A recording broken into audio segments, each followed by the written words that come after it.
This is Banging on the Drum.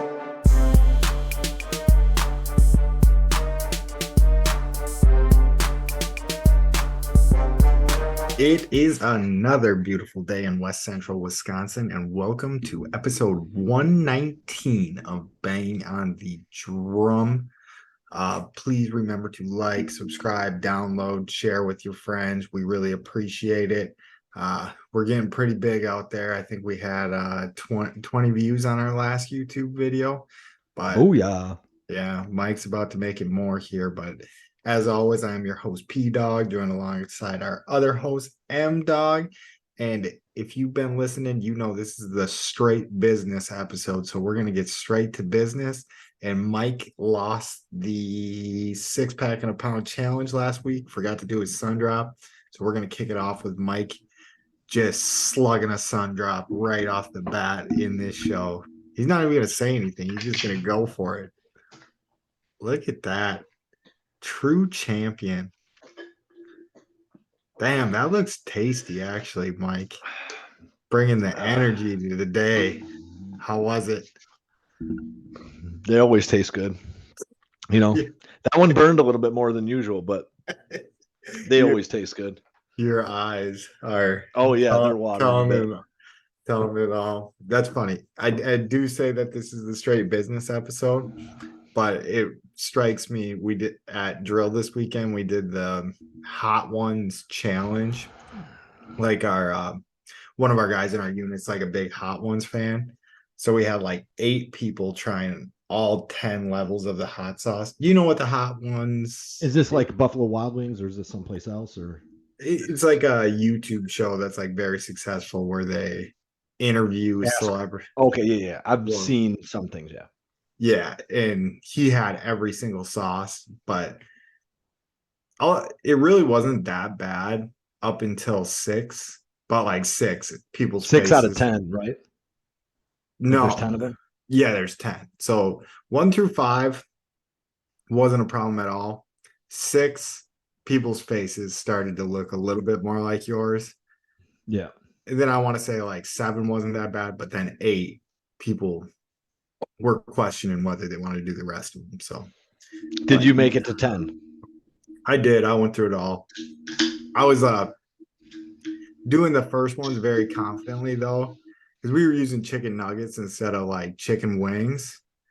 And that makes it 100 times easier though, right? I think so. There must have been bone. some. Yeah, there must have been something to it. But nice work though. I'm very impressed by how fast you shotgun that. I think you might be on my level there. I don't think so. I'm not there yet. See, like if you make me pop it, like I can't pop it for shit. Like to get the hole in the can, I can't do that shit for nothing. Yeah, but once you got it, yeah, Mike was struggling before the show started. He hit the can about 15 times, but once you got it though, it didn't spray all over the place. Which is the first for me. I think that's the first time that I just didn't spray it all over. Yeah, that's what's up. Mike usually makes stuff squirt all over the place. He's a real stud over there. Yes, sir. But like I said, let's stick to business here. I'm gonna let you know how the Packer game went for me. And I was at drill all day, and it was so frustrating. Like had like so much ants in my pants because I wanted to watch this game so bad. So we're gonna make this short. I looked at my phone. It was 24-12. I was like, we are good to go. I don't know what the Packers are doing. I heard the injury report and like who wasn't playing. Like I was like, even Bakhtiari's out. Like what the fuck? And then I got done with the change of command ceremony. Had to do a couple things, clear out my room, get on the road, and it was 22-24. And then the next thing I know, my phone updated me. It was 25-24. I was like, what the fuck happened? So, Mike, tell us what happened in this one. As far as that goes, like there's not a lot to tell, I don't think. I mean, I just don't know what happened. The offense couldn't do anything, and the defense wasn't getting stops, right? So they scored. So it's 12. So they scored a field goal the touchdown and then another field goal to get ahead. 13, Yeah. yeah. Yep. So they scored a field goal. I don't think anything of it. You're still up 8 or whatever it is. No, must have been 9. And so they get a touchdown. And even then, I was like, it's all right. It's not like we're going to get the ball back. All we got to do is go down and get a field goal, and then they have to score a touchdown on us, which without their running game, I don't think they can actually do. Their running game just shredded us all day. And I'm not really sure why, because I believe we have one of the best defensive fronts in the game. And then, Yeah. like, last week, I was kind of looking at the Bears team, and I think that Bears team has a pretty good running attack too, if you consider Justin Fields in that. And they couldn't do anything against us. And so I'm not really sure like how that got out of hand. Do you know what I mean? Like it doesn't make sense to me. Yeah, because it did seem though like they had a pretty damn good plan for Justin Fields. Like they really weren't letting him take it off and get going. So I don't know exactly who would have been spying him, but it seemed like guys knew to contain him. Like we talked about Yeah. probably a little bit too much, like the Vanessa sack. Like it was just like great outside containment. It was basically don't let this guy get outside of you. And he didn't Yeah.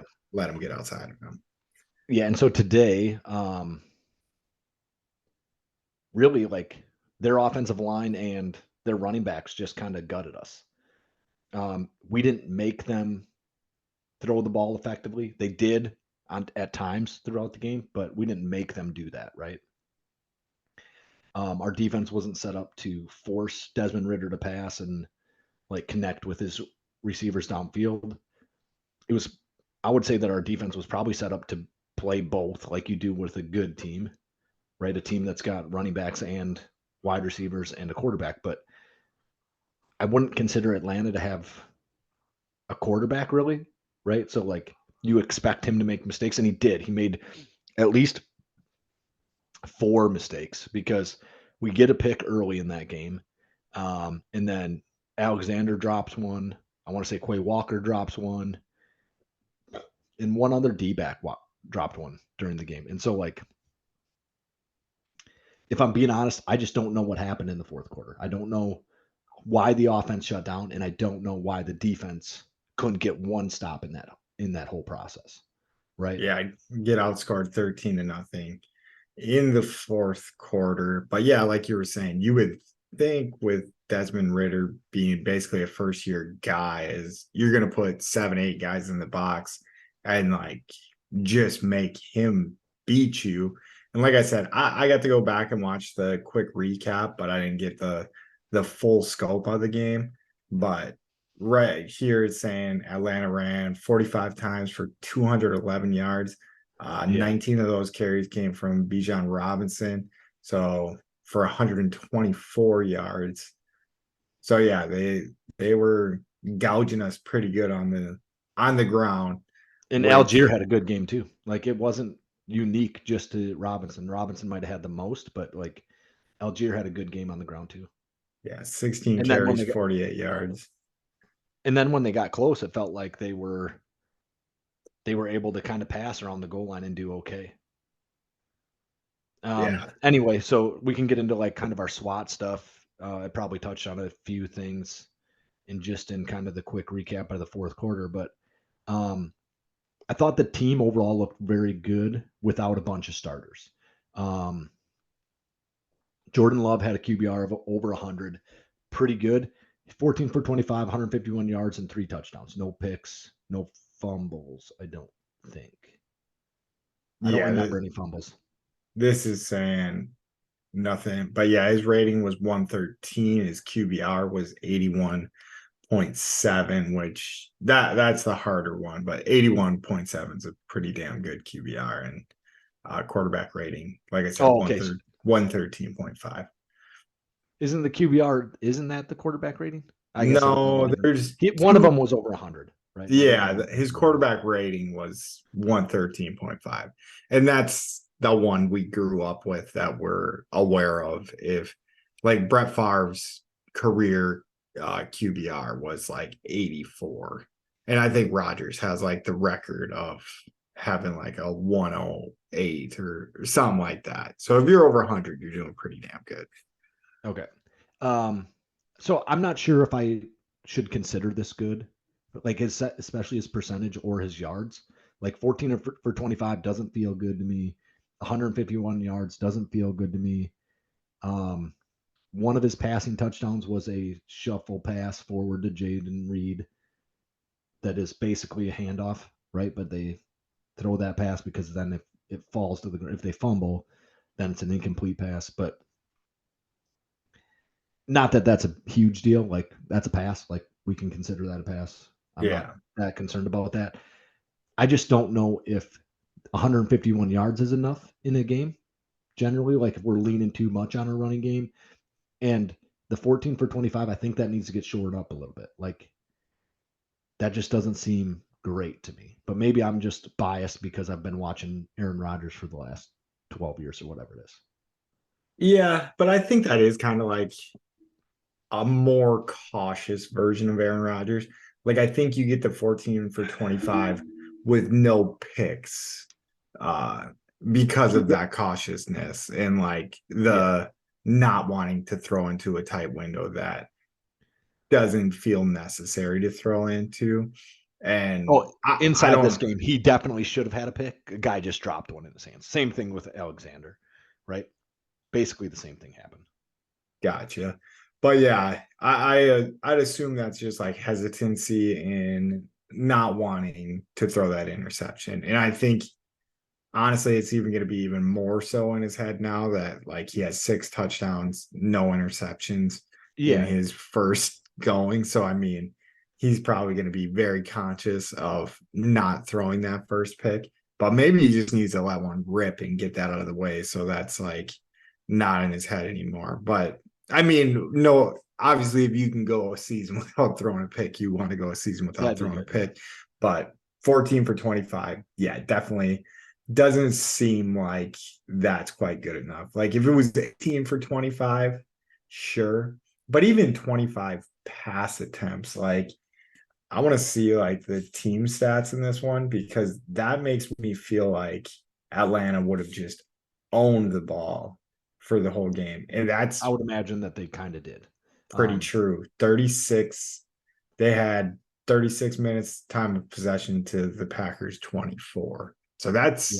that's pretty like whopping. You don't see that very Well, often. and you're up big. Like you're up big at the end of the third. 12 points in the NFL's a substantial score, I think, for the most part. Jaden Reed did look good. Like he takes a run or that end around 9 yards for a touchdown, and then catches one. Whew, man, I'm trying to think. I think that I can't remember exactly where he caught that other one or how he caught that other one. But he catches Oh, another one. yeah, and he ran it up the sideline and it looked like he could have got knocked out at the one type deal, or was that the shovel pass one? That was a shovel pass that he Oh, like it was real close. He stepped on the pylon. Yeah, so I can't quite remember his second touchdown. Dontavian Wicks looked like Jordan Love was leaning on him a little bit. In my or brain, I was thinking maybe I should like go and like pick him up in fantasy. Like that's how much I noticed him in the game. And then he catches a pass at probably like the 15 or the 20, breaks a tackle, takes that in for a touchdown. And the guy, so there's 2 guys kind of right next to him. One guy just misses the tackle on him. The next guy completely whiffs. Um, just like didn't realize that he would even need to consider tackling him. Whiffs on him. Wicks walks right in. So I thought both those guys looked really good today. And then Musgrave, I think, will probably be the long-term solution at tight end.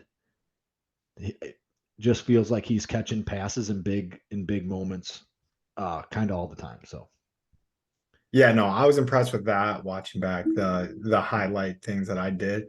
And just hearing what we've heard for probably the past 5 years. I mean, it's probably been coming out a little longer. It came in my radar in the past 5 years.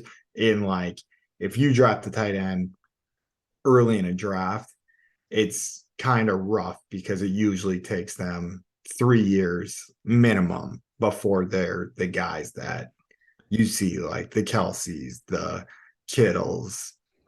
We've been trying to pay attention to, Kyle Pitts, who seemed like he might be a guy that's different because he was kind of different from, but I mean, he's still not the Kyle He's Pitts that yeah, he's what was expected. He's a different like level of an athlete at the tight end position. Is the way it sounds.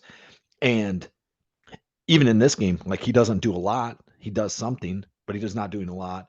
And over the first 2 years of his career, I think last year he had no touchdowns, and the first year he had one, something like that. Like it just wasn't awesome, yeah. right? And maybe he's going to turn out to be a flop, but he's just too much of a freakish athlete. And I think those tight ends get the leashes they get because so many of them develop in year 3 and year 4. Um, Yeah. so I Well, mean, and this kind I of his talked year.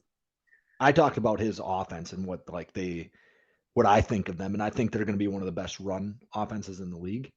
And uh, he has to be a big piece of that. If you're a tight end in the best run offense in the league, you're going to do a lot of blocking. That's just the way it goes. Yeah, for sure. All right. All right. I'm You gonna win. so that's probably all I got for like real positives. Weaknesses outside of Jones, our run game looks pretty sketchy. I like the idea of Emmanuel Wilson if he gets a hole, right? Or Patrick Taylor if they get holes. Like they seem like they can be okay. Dylan had a couple of runs where he was like pushing the pile, seemed like he kind of laid his shoulder down, tried to push forward.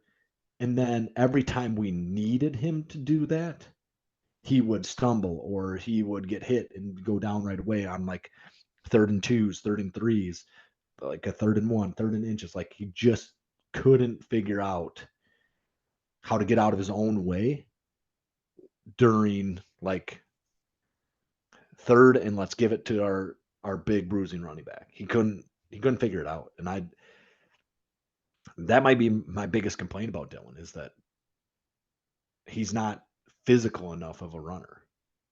Yeah, it's almost to the point where it's starting to seem like convenient, like that those mistakes happen. Like, oh, it's 3rd and 1, we need a yard. Like, oh, he stumbled before he got the ball and went Yeah. down or something like that. So almost like it's in his head or something, like giving yourself an out almost. But I Oh, mean, yeah, interesting. But it I seemed like doubt twice that's what today. it is.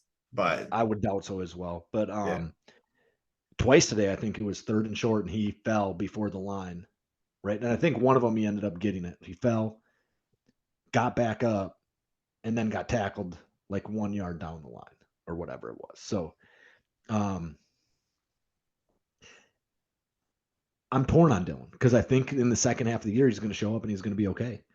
And just the first half of the year, I don't know if he's not getting hit enough or like they haven't gotten in his head that he's going to be like replaced somehow.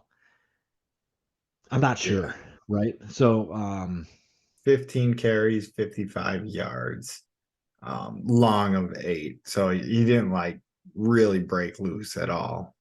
no, and I don't know that I expect Dylan to break loose that Yeah. often, right? Um, however, I do expect like you to do more than that with 15 carries. I I don't know what is that? That's like 3 yards a carry, 5 yards. Yeah, three less than 6 or 4 yards a carry.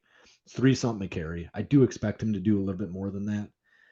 Um, I guess part of that is that I expect those 15 carries to all come in the first quarter or the first half, and then the next 5 to 10 carries should just be like killing your defense because they're tired and they don't want to take any more punishment from our offensive line, which I also think is good. Now today, our offensive line had a couple guys out. We'll get to that in the opportunities, but um, And then, so our run offense, not good outside of Jones. Jones did not play today. We did not do enough on the ground. Our run defense was really bad today. Pat mentioned the actual yardage today, but every time they ran the ball, it seemed like they got 4 yards. They leaned forward, right? So they'd get, at one point I said to my wife, like, how do you get hit 2 yards in the backfield and still gain 3 yards, right? It's not like you fell forward and got back to the line of scrimmage, gets hit behind the line, wrapped up behind the line, and still ends up with 5 yards. And I can figure that out. That's the type of runner we need to figure out how to get. That guy that no matter where he's hit, it's just like, oh, we're going to like, that's fine. You can hit me here. I'm going to take the 3 yards and be done with it, even though I was supposed to get a 2-yard loss. Yeah, And so, Robinson seems like he's gonna be for real, for real. oh yeah, so I did. So the banging on the drum tweeted out, which was me today, Z'd it out, that Bijan Robinson looks like what I expected Reggie Bush to be. Yeah, I mean, if He that's made what he is, like that's amazing. he made a run today where I would think I don't know if it was Enegbari or if it was um, Gary, but he juked him, juked a linebacker at the next level, and then juked a safety at the third level. Like just like the same exact move, but like broke all their ankles Yeah. for like a Uh 12-yard run. yeah, It was very impressive. the little bit of highlights I was watching, I was very, very, very impressed by what he did. Another one, which is gonna break my brain forever, is because the other running back that really impressed me today. I don't know why I have to change subject, but just because they have the same last name, but uh Brian Robinson for Washington, he looks pretty awesome too. But Bijan Robinson, Okay. definitely a beast. But it was breaking my brain because I was like B. correlating. I was like, Robinson, right? Yeah. yeah, like is this guy like a shot in the leg? But Yeah. no. Yeah. Bijan looked very, very good today. And so, caveat, I do think that this is one of the better running teams in the league. That being said, that's what you have to prepare for. And let Drake London and Kyle Pitts and Desmond Ritter beat you, is kind of my attitude towards this team. Like, you come in and you say, all right, like, if you guys are going to pass it around on us, so be it. We're going to go after the quarterback. We're going to, like, have a good rush defense. And we're going to put pressure, and hopefully our back 5 or 6 guys will deal with it. That's not what we did. We let them gut us on the ground, and it cost us at the end of the day. So as far as opportunities go, offensively, and there's probably more guys that we were missing that I didn't get back into the actual like inactives list for the day, but David Bakhtiari was out starting left tackle. Elton Jenkins goes out our starting. I think he's our left guard, starting left guard so the whole left side of the line is out probably within the first quarter and a half. Christian Watson, what is widely considered our number one wide receiver, is sitting out for the entirety of the game. And Aaron Jones, our number one running back, is sitting out for the entirety of the game. Yeah, Now, that's a laundry list of Packers. like stars. Like, Yeah. so, like, honestly, Bakhtiari is the highest paid guy on our team. Elton Jenkins has got to be pretty close to that offensively. And Aaron Jones offensively is up there too, right? I mean, those guys got to be some of the highest paid players on our offensive side of the ball. And then Watson might be our highest draft pick outside of Jordan Love on the offensive side of the ball. He's at 33, Yeah. I believe. And so, like, that's a lot of capital to be losing. Now, we knew Watson was probably out. We knew pretty early in the week Jones was going to be out. I would assume that the team knew Bakhtiari was going to be out. He's not practicing. I don't think they wanted him to play on turf. I think that he does not feel comfortable on turf. And so I think that's kind of where that lies. I don't know if that's going to be an all year thing? Like every time we play on turf, is he going to be not out there? That would be pretty hard to deal with. I don't care that we give him practice rest days. I don't care if it is a turf thing. Like I'd rather just want to know as a fan that he's not going to be Exactly. there. I don't care that they're going to make that decision if he thinks his knee is going to go and then if he can't play at an effective level. I guess I don't care if he's not out there, but I'd like to know like if he's not going to be out there whenever they play on turf. Yeah, I just want to know what the freaking deal is because it's been like this for probably 3 years now, like where he's always on the injury report. And when he'll go out and he'll play and he'll be the best player on the field. And then the next Yeah. week he's just out for some random reason. And then the next week he'll be back and he'll be the best player on the field. Like it's just Yep. I think you hit something there. It probably is like because he's been pretty loud about Aaron Rodgers' Yeah. injury and the turf stuff and that the league should. And he does seem like a guy that would almost like just out of principle just be like, I'm not playing on this until this shit gets changed, this, that, and the other. I hope that he's not quite like that, but it's just a very confusing injury that it doesn't seem like anybody knows what's going on, which it would just be nice to have him come out on something, some sort of interview, preferably banging on the drum, and just explain to us what this situation is, so it's like more understanding, because there's got to be Packer fans out there that are just fed up with it, and I'm not quite there. Just Oh, because, there's for sure, at least on X there is. yeah, Right? Like guys that want him traded or cut or whatever because he won't play. He gets paid the most money and now he doesn't play. Well, fuck off. Like he also is the best lineman we have when he's on yeah, the field. I get that availability is the best ability, but I would take him any day. If he's going to walk out on the field, I'd take him as my left tackle over a vast majority of the league. yeah. I mean, what against the Bears, he went showed out, and he very much seemed like the one of the leaders of the team, Yep. and obviously one of the stars. But Yep. but yeah, confusing would be nice. And like you said, I just want to know like what's up. Like when are you gonna play? When are you not gonna play? Why are you not playing? Yeah, And if we could get like real answers, that would be good. If these guys are playing, we probably win this game by a touchdown, right? Like so it's not close at the end. Like our offense can like still do things, eat up a little bit more time. If we get that closer to 28-32 or 29-31, where we even that out, like they probably don't win. Just because our defense is a bit more rested and more than likely we scored a little bit more points. There's one thing I didn't write down on here. We chose not to go after a 56-yard field goal indoors with a guy that obviously could have hit from 60 plus last week. And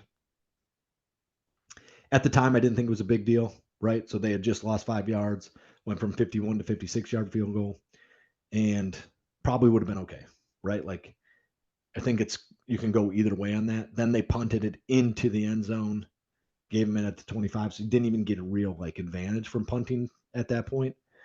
That kind of is what it is, but that's an opportunity that I think as our confidence grows with Carlson, we can take that kick at 56. His leg is there. It's the confidence on whether he'll hit that through the uprights. He was again perfect today. All the extra points and every field goal he lined up for, he hit. So that's all we can ask for from him is when we put him out there, you make the kicks, right? And then we had opportunities to get turnovers, and they weren't, and we didn't get them, right? So Alexander dropped a pick, Walker dropped a pick, and then I think it was Douglas that dropped the third pick. But like Walker's and Alexander's might have been a pick six if he catches that ball. There's one guy kind of in front of him, but I would imagine that like there's an opportunity for him to shake that guy too. Like it would have been close, that whether or not that guy would have been able to get to him.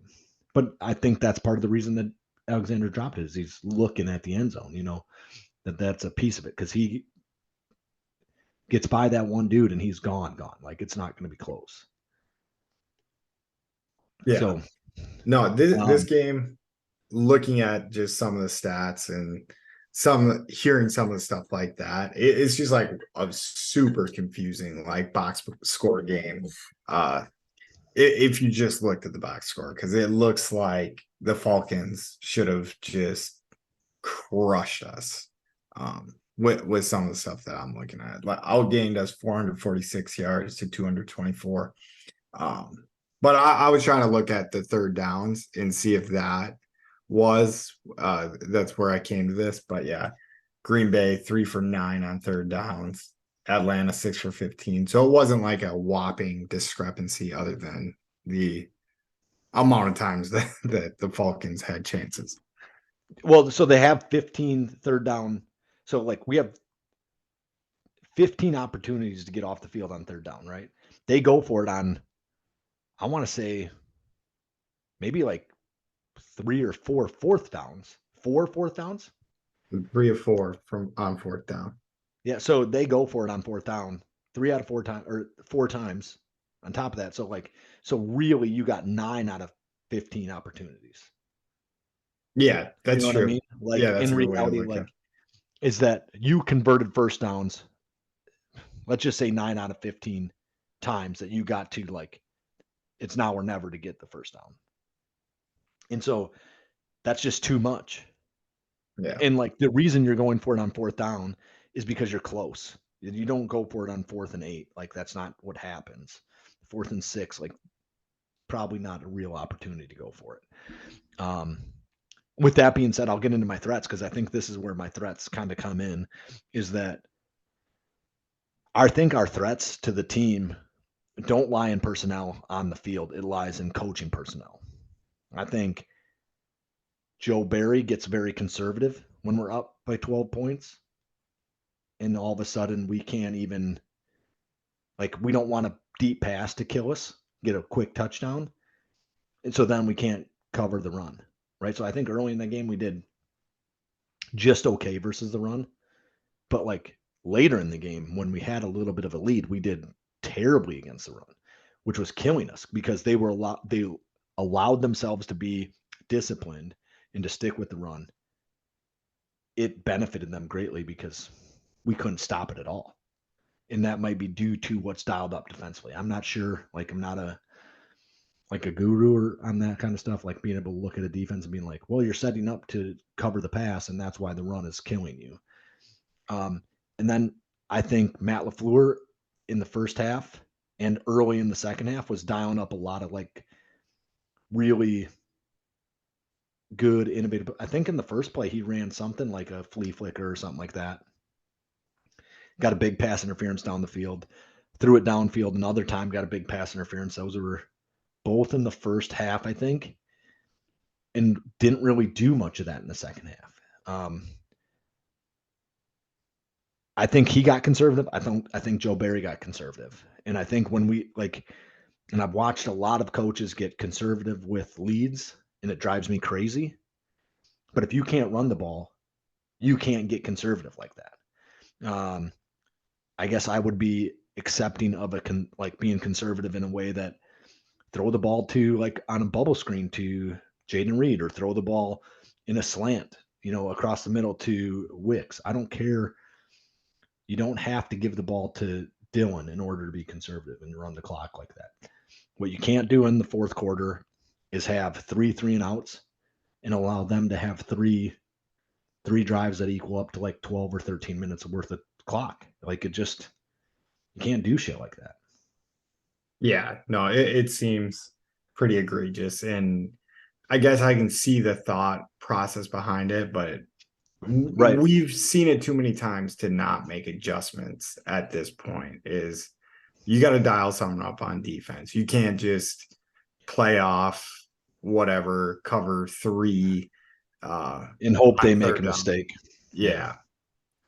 No, it definitely seems like a coaching thing, especially on I think defense. the one that's highlighted the most is they have shoot, who's the other middle linebacker? I want to say Campbell. Is that right? Yeah. Yeah. Campbell. Uh, they have Campbell out on Bijan Robinson, spread wide, right? So Bijan Robinson is like your widest wide receiver. They have him out on him, which is 100% a terrible matchup, right? I would much rather have Walker out there than Campbell, just because I think Walker is a better overall athlete. And they got him 12 yards off the line of scrimmage on a 3rd and 2 or something like that. And I'm not saying that like that's not the right thing to run, but you got bad personnel out there. I'd much rather you put Keyshawn Nixon out there um, or Douglas or put Alexander on him. I don't care. Like it shouldn't be Campbell and probably shouldn't even be Walker, right? I don't like if you want to have him 10 yards off, whatever. If you're afraid that he's going to be able to burn a corner, then put the linebacker right on top of him and make him release differently, right? Like bump and run coverage him right there and go after the quarterback.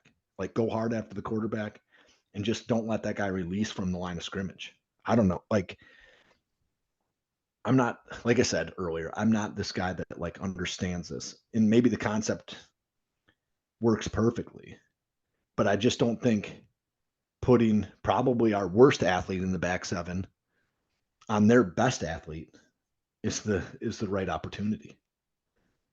Yeah. No, I mean, it sounds dumb to me. I didn't get to see it in that aspect of it, but yeah, you think you just put a nickel on him and Yeah.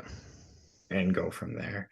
But I guess that's probably why they do it is they make it so your You personnel have to make lines that up. choice. Yeah. Yeah, Yeah. your Yep. personnel lines up with their personnel. All right. Well, do you have anything more for closing in that one? I think I'm just going to do a quick summary like on what I actually think coming from this game. So coming from this game, I think Atlanta is an okay team, not a great team. Probably going to be right around 500.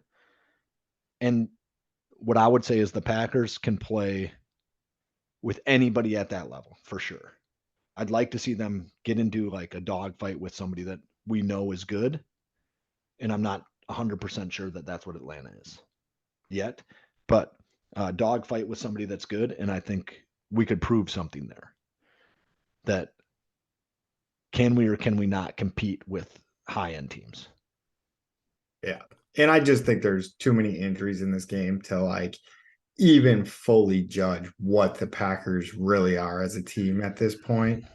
And Yeah. from the little bit I watched in my box score looking, very happy with what we have in Jordan Love right now. I'm very happy with the performance of our young wide receivers and tight ends. And then, Our receiving room is impressing me a lot. That I think so. I think that Wicks had a good game. Reed had a good game. Dobbs, I don't know that he had like this excellent game, but he had some big catches in there. I want to say Torrey was running some bigger routes. Pretty happy with. Musgrave was doing some stuff that was positive. Like to have that going on when I thought pretty easily on the offensive side of the ball, this was our biggest weakness. mhm. I'm very happy with. Yeah, and Dobbs was even dealing with a hamstring from Mm-hmm. last week. So yeah, just another injury to add to the board. All right, you ready to jump around with us? Jump around, jump up, get down. All right, we're jumping now. So Georgia Southern comes to Madison and Wisconsin beats Georgia Southern 35-14. One thing I want to say in my preview of my summary is I felt pretty good about my pregame preview. If any of you guys were out there listening to it, it was basically spot on. Was this team can throw the ball, quarterback's going to throw a lot of 50-50 balls that you're going to need to pick off. And Wisconsin went out and did that. They got 5 picks off this guy. and forced a fumble off of him. So their quarterback turned the ball over 6 times in this game. First half was pretty brutal. Uh Badgers, what did we go into halftime 7-7, and then Yep. right out of the gates, Georgia Southern goes up 14-7 on us. Not looking good. Something lit a fire under the Badgers' ass after that, though, and the Badgers score 28 unanswered points in this game. Um, Looking at the stats here, Mordecai was 19 of 30 for 236 yards, 0 TDs, 0 interceptions, pretty conservative. He did run the ball fairly well in this game. He had a short touchdown run on a broken play. It looked like just a bad snap that he was supposed to hand off to, I can't remember if it was Malusi or Allen in the backfield.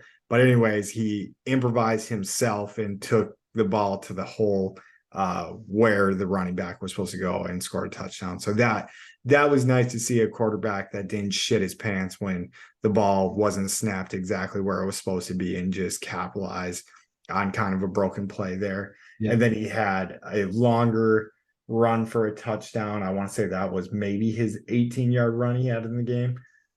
Can't remember exactly. But yeah, nice run there. Braylon Allen, Ches Malusi, both had solid games. Braylon Allen, 12 carries, 94 yards, 2 touchdowns. Ches Malusi, 15 carries, 61 yards, and a touchdown. As a team, we ran the ball 38 times for 207 yards. So Allen did not get a touch in the first half, though.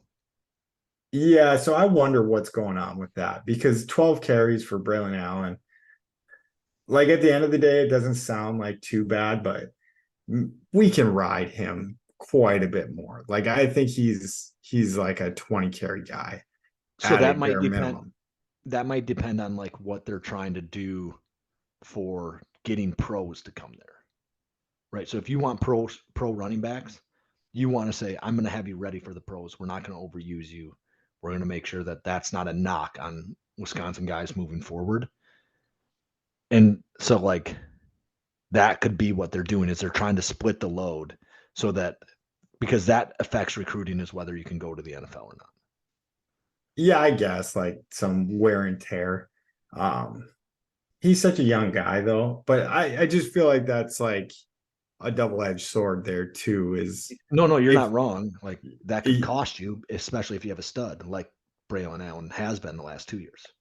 but you are right as well. Is I think Braylon Allen, in his first 2 years in college football, has already proved that he's going to be an NFL back and he's going to be a damn good one. Uh, I mean, whatever. It I could would assume not so. be that way, but I'm pretty sure his draft stock, as far as at the running back position, is going to be pretty damn good going into next year's draft. And I can't imagine he stays another year in college after this year, after what he's already done his first 2 seasons in the NCAA. Yeah. But yeah, other than that, Badgers secondary, tons of holes in it. They threw the ball all over us. They threw for 383 yards. We held them to 72 yards rushing.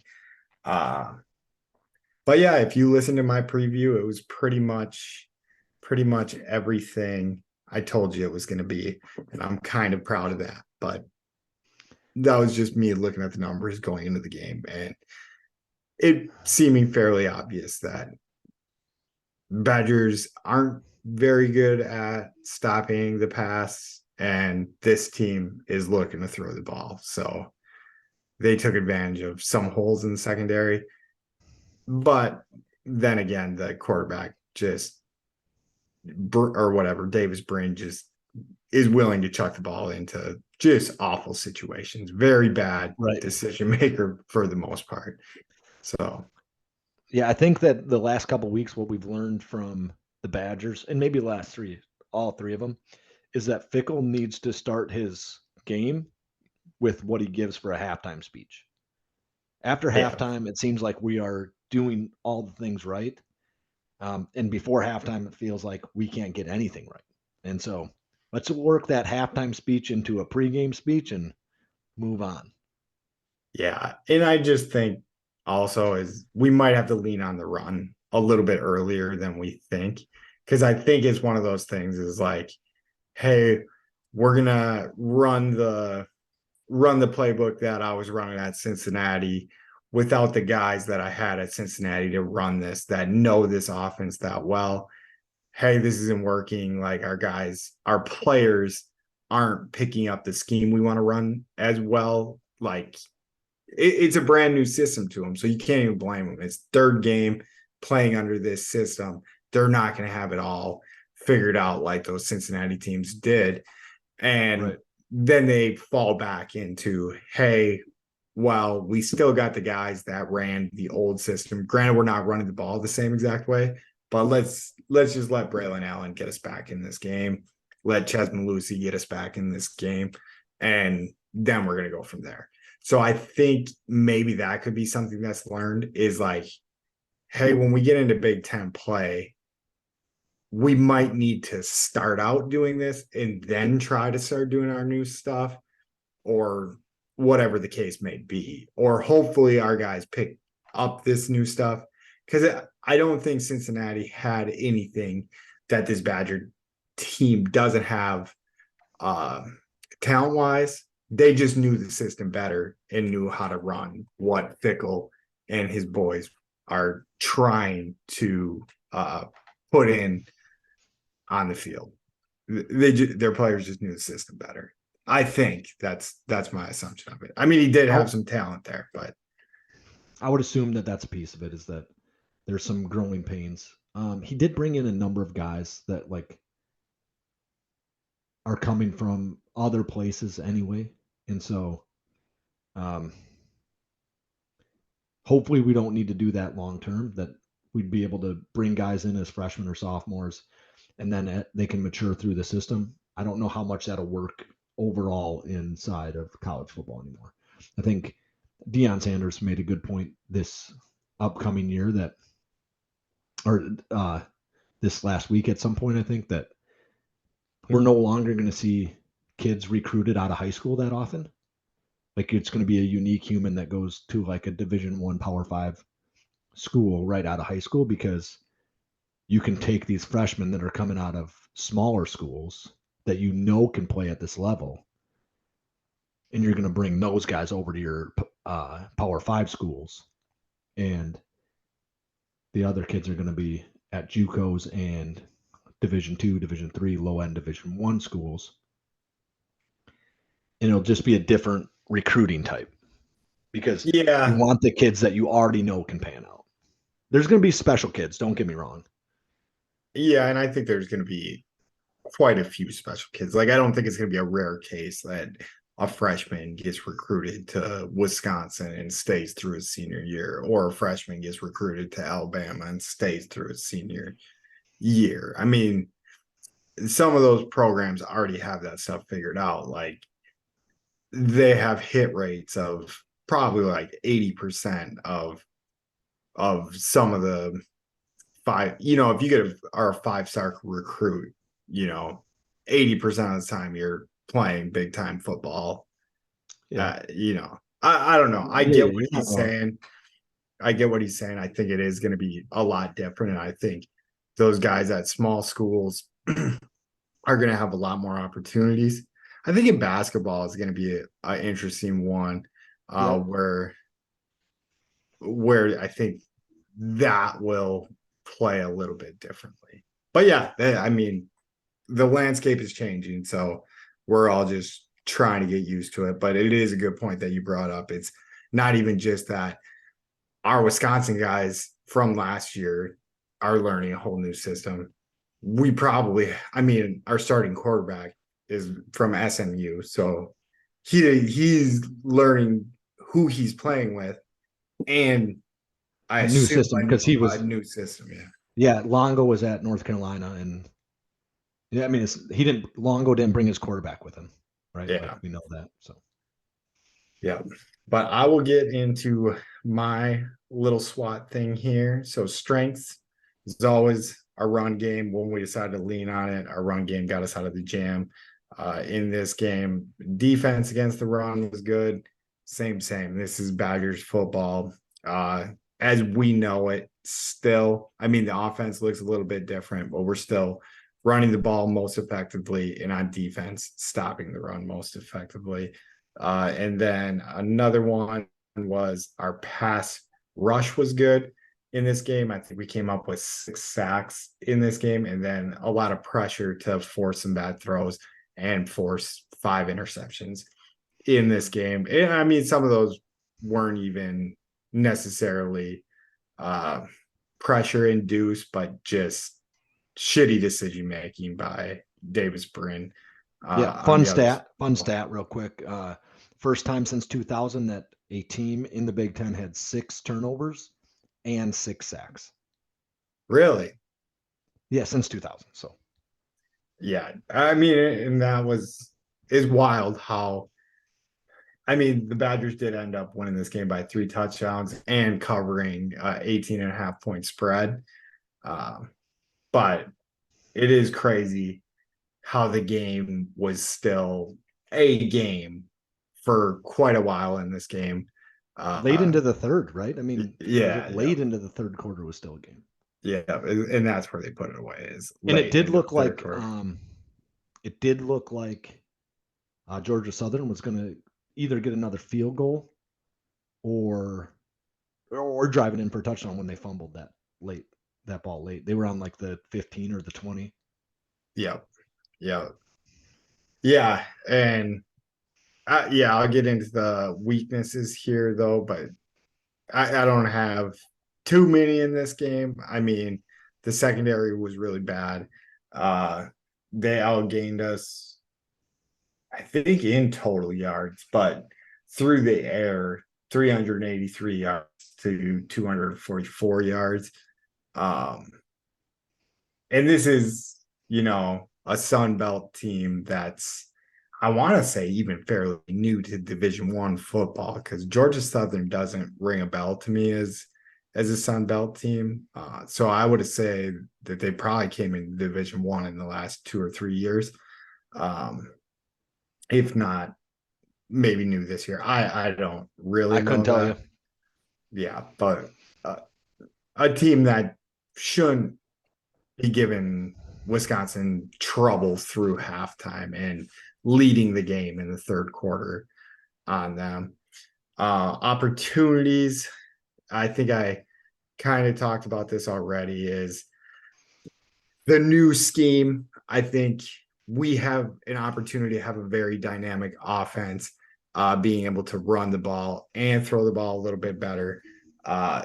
As for like receivers, Shimmeray, DK, Pauling, I feel like is going to be good. Skylar Bell is good. So we have 3 receivers that seem like they should be pretty damn good. And if we figure out, if our players can start picking up what Fickle is putting down, I think that's the opportunity to have a very dynamic offense this year. Mike brought up a great point last time too, is with the Badgers schedule ahead of us. We don't have anything too crazy tough until, I want to say, we run into Iowa or Ohio State. I don't want to jump off my stat page, but I'm going to jump off my stat page real quick. I can look when we're up. So yeah, we have Purdue, Rutgers, then Iowa on October 14th. So we still have a couple weeks to get everything right before we get into the games where we're starting to play some ranked opponents. When we go versus Iowa in Madison, at Illinois on the road, which Illinois whooped us last time we played them, and then versus Ohio State at Madison. But that's what I got for opportunities. I do think it's early in the season. There's time to grow. I think Washington State was probably a better team than they were getting credit for. Right now, they're currently ranked 23rd. I can't remember what they did this weekend, but I do think they went and showed out. I don't think they were playing a great opponent in this one, but Washington State, that loss might not be as bad as it felt like it was to us. And as bad as we played in that game, we still had a shot in that game. And, a safety that doesn't get called kind of goes the other way. But I mean, you shouldn't be putting yourself in that situation. Right. But I mean, there were still opportunities to win that game. So if we did win that game and then we seen this game right now, I think we would still be a little skeptical of what this Badger team is going to be. But I think we would still be very optimistic, like, hey, they can get their shit together. And I think that's still where we are. We can get our shit together, and we could see some interesting stuff throughout this season. As for threats, impatience, our entitled Badger fans, I think us somewhat included into that is I am for sure. Yeah. Not giving Fickle and the staff a long enough leash at this point right now, and thinking we should have won that Washington State game, which could be true, but we need to let these guys do what they're going to do and give them an opportunity to prove what they're doing right now is going to work, or if it isn't going to work. And then we need to fix the secondary. That's such a threat. There's Sun Belt team throwing for 383 yards against us. I think that's unacceptable. I think there's something on tape that is showing these guys, like, even if you aren't a good passing team, you're going to be able to expose it, like, going into the game. It's like, hey, we got Wisconsin, so all we got to do is figure out which one of these cornerbacks to attack, or whatever every team has done against us so far has done to attack our secondary.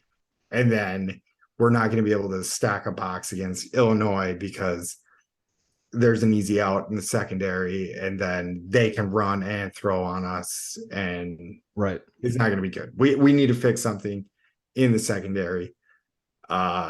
Maybe go back and look at what Jim Leonard was doing for us in the past, and just see if they can marry that with what they're doing now and have just a better scheme to shut down the play. I know we did have some good cornerbacks in the recent past. Wild Goose, I want to say he's playing for Washington right now. Yeah, and other good guys in our secondary, but yeah, this team definitely needs to hammer out what we're going to do there. But Mike, do you got anything to add to any of the SWOT analysis for this Badger team and Badger game?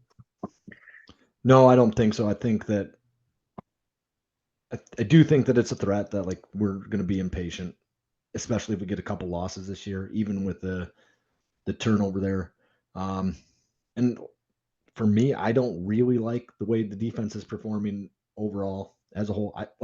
You see 6 turnovers and 6 sacks, and you're like, man, that's fucking awesome, right? But it's really not. It's not. We're not there.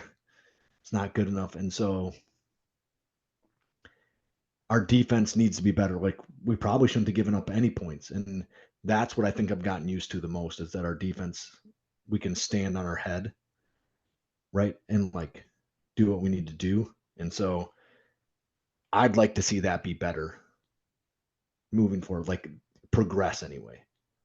Yeah, it definitely needs to get better, Mike. But yeah, then my final summary of this: Wisconsin ultimately gets the job done. Like I said, they covered, but it still doesn't seem good enough, as Mike just alluded to. If it wasn't for getting 5 interceptions and a fumble, like, we would have been in big trouble in this game if our boy Davis Brin wasn't just chucking the ball all over the yard. Like, if he was a better decision maker, run into a better quarterback, like we talked about when we ran into Cameron Ward. All he did was just not make bad decisions and keeps them in that game and wins against us. I think if Cameron Ward is the quarterback for Georgia Southern in this game, that's quite possibly an L.